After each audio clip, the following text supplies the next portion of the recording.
Praise the Lord. आप सबको जय मसीह की। प्रभु यीशु मसीह का धन्यवाद करते हैं कि प्रभु ने आप अभी तक हमें भारत देश में संभाला है और आज का जो दिन है भारत देश में आपके और हमारे लिए सबके लिए बहुत अच्छा दिन है। आप सबको शुभकामनाएं। और मैं प्रभु यीशु मसीह का धन्यवाद करती हूँ कि हमारे देश को जहाँ तक सुरक्षा दी है, परमेश्वर आगे भी हमारे देश को सुरक्षा दे, हमारे देशवासियों को सुरक्षा दे। तो आइए हम वचन की ओर चलते हैं। आज का जो वचन पढ़ेंगे इफिसियों 5:11। तो इस वचन को कोई पढ़ेगा। और जो आज का टॉपिक है ज्योति की तरह जीवन बिताना। अंधकार के निष्फल कामों में सहभागी ना हो वरन उन पर उल्हाना दो। हालेलुया। अगर हम हमारे वचनों में देखेंगे तो उसमें लिखा है कि 8 में, क्योंकि तुम तो पहले अंधकार में थे परंतु अब प्रभु में ज्योति हो, अतः ज्योति की संतान के समान चलो। हालेलुया। क्योंकि ज्योति का फल सब प्रकार की भलाई और धार्मिकता और सत्य है, और यह परखो कि प्रभु को क्या भाता है। अंधकार के निष्फल कामों के सौभाग्य ना हो वरन उन पर उल्हाना दो। जैसे हम 14 में देखेंगे कि इसी कारण वह कहता है, हे सोने वालों जागो और मुर्दों में से जी उठो, तो तुम मसीह की ज्योति तुम पर चमकेगी। हालेलुया।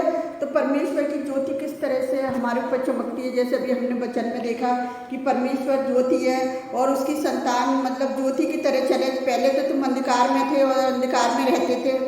पौलुस लिखता है कि इफिसियों की बुद्धि जो समझ पहले अंधेरी हो गई थी, और जैसे यीशु मसीह संसार की ज्योति है, इसलिए जो लोग उसके पीछे चलते हैं वे ज्योति पर चलते हैं। जैसे यूहन्ना 8:12 में, केवल इतना ही नहीं, मसीह के पीछे चलने वाले हमारे जीवन से उनकी ज्योति चमकती है और ये प्रकट होती है कि इसके साथ ही दूसरे लोगों को भी मार्ग दिखाती है। हालेलुया। पौलुस ये कहता है कि हम प्रभु में ज्योति हैं। जैसे 8 पद में हम ज्योति की संतान हैं। तो हम मसीह की भलाई के कारण जो इस कारण ना डरें कि वरन हम परमेश्वर को प्रसन्न करने के उद्देश्य से करनी चाहिए वे उन्हें।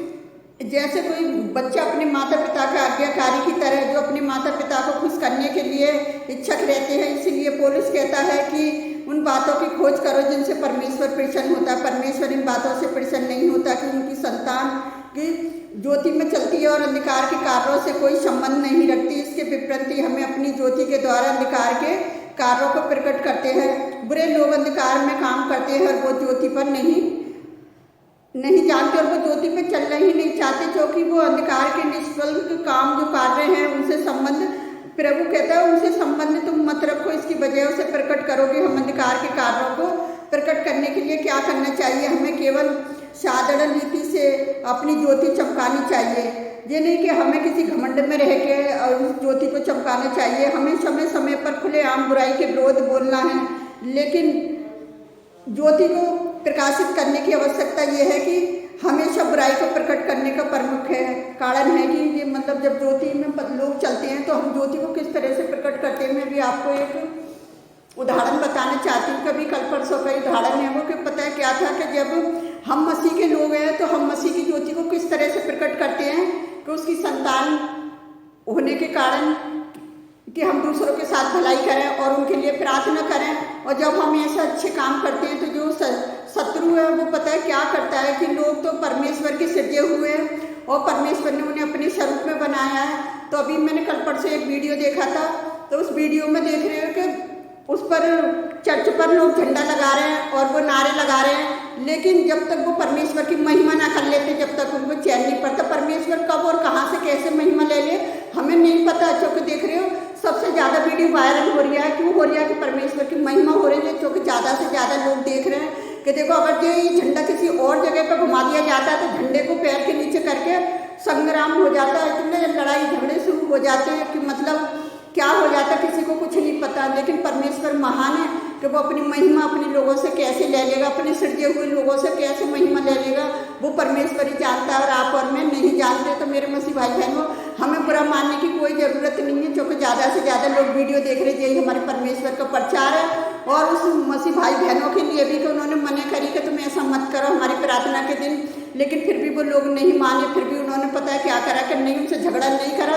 क्योंकि हमारे परमेश्वर ने हमें झगड़ा सिखाया ही नहीं। क्योंकि हम ज्योति की संतान हैं। अगर हम शत्रु की संतान होते तो झगड़ा करते, क्योंकि इनके अंदर जो शत्रु काम कर रही है वो लड़ाई झगड़ा कराने के लिए कर रही है। और लड़ाई झगड़ा कराने वाले सिर्फ इनके पीछे जो लोग होते हैं वो इनके साथ देते हैं और लड़ाई चाहते हैं कि मतलब दंगा हो। और मसीह लोग नहीं चाहते चाहते कि दंगा हो, क्योंकि जब दंगा होता है तो कहते हैं ना दोनों तरफ से लड़ाई झगड़े होते हैं, तो इधर से भी लोग मरते हैं उधर से भी लोग मरते हैं और गुंडों का कुछ नहीं बिगड़ता। गुंडा तो अपनी गुंडागिर्दी करके मगन होता है, लेकिन परमेश्वर को दुख होता है कि मेरे बेटे मेरी बेटियों को दुख हो रहा है। तो इसलिए परमेश्वर का धन्यवाद करते हैं कि आप मसीह भाई बहनों ऐसे ही परमेश्वर की ज्योति में चलो और परमेश्वर के आगे इन लोगों के लिए प्रार्थना करो कि प्रभु तू इन्हें क्षमा कर दे, नहीं जानते। जब यीशु मसीह ने अपने आप को बलिदान करा तो उसे क्या हुआ कि उसने बोला, सूली पर लटके हुए उसने बोला, हे पिता इन्हें क्षमा कर दे, नहीं जानते।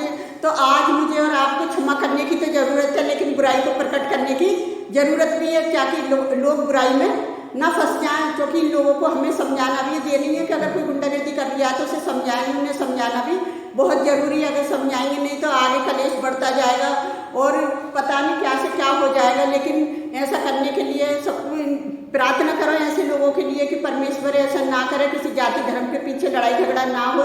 और हमारे देश में जो संविधान लागू हुआ था आज के दिन, तो उस संविधान की इज्जत करो।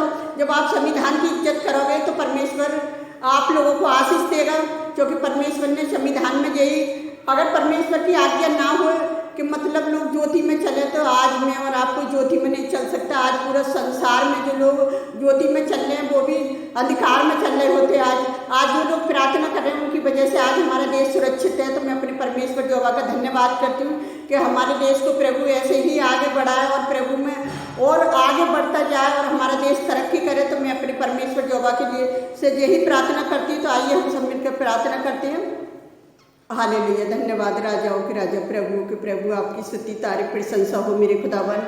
आप यदि नगर की रक्षा ना करें तो जागने वाले का विश्राम व्यर्थ है। तो मेरे यहोवा परमेश्वर, आपने हमारे देश को सुरक्षा रखा। प्यारे पिता परमेश्वर, अपनी सुरक्षा दी पिता, उस सारी आशीषों के लिए मैं धन्यवाद करती हूँ खुदावन कि हमारे देश में ये नया साल, राष्ट्र दिवस और भी पिता परमेश्वर आपके नाम को महिमा और आदर मिले।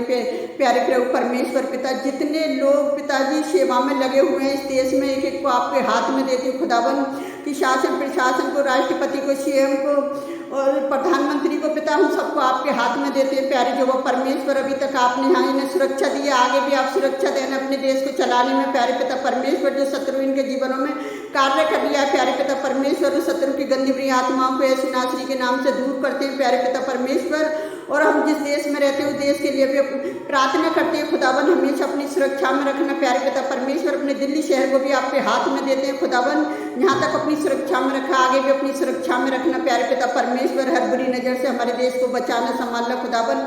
जितने लोग अपने देश के लिए प्रार्थना करते हैं प्यारे पिता परमेश्वर, वो ज्योति की संतान की तरह अपने देश के लिए प्रार्थना करें कि हमारे देश में हमेशा सुरक्षा बनी रहे प्यारे पिता परमेश्वर। हम देश विदेश के सभी लोगों के लिए भी प्रार्थना करते हैं जो विश्वास के साथ प्रार्थना कर रहे हैं, आप उनकी भी प्रार्थनाओं को सुनना और कबूल करना प्यारे पिता परमेश्वर। मैं आपसे विनती करती हूँ खुदावन, जितने लोग वीडियो को देखते हैं पिता, जितने लोग लाइक कमेंट सब्सक्राइबर करते हैं, आपके वचनों को फॉलो करते हैं प्यारे पिता परमेश्वर, एक एक को आशीष देना मेरे खुदावन।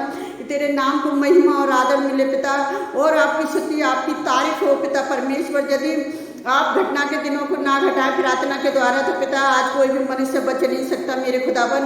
आप अपने बच्चों पर दया बनाए रखे प्यारे पिता परमेश्वर की, वो शत्रु को बहकाए में ना और एक दूसरे के लिए प्रार्थना करें प्यारे पिता परमेश्वर की, जिनकी जो भी परेशानियां दिक्कत है तो सब नासरी के नाम से दूर हो प्यारे पिता परमेश्वर। जो अपनी कमेंट्सों को लिखते हैं खुदावन, आज उनकी भी परेशानी है नासरी के नाम से दूर हो पिता। एक एक जन को आपके हाथ में देते हैं खुदावन, आप उन्हें अपनी सुरक्षा देना पिता, और हर परेशानी दुखों से उन्हें बच्चा संभाल कर रखना मेरे खुदावन। यहाँ तक आपने सुरक्षा दी है पिता, आगे भी उन्हें सुरक्षा देना मेरे खुदावन।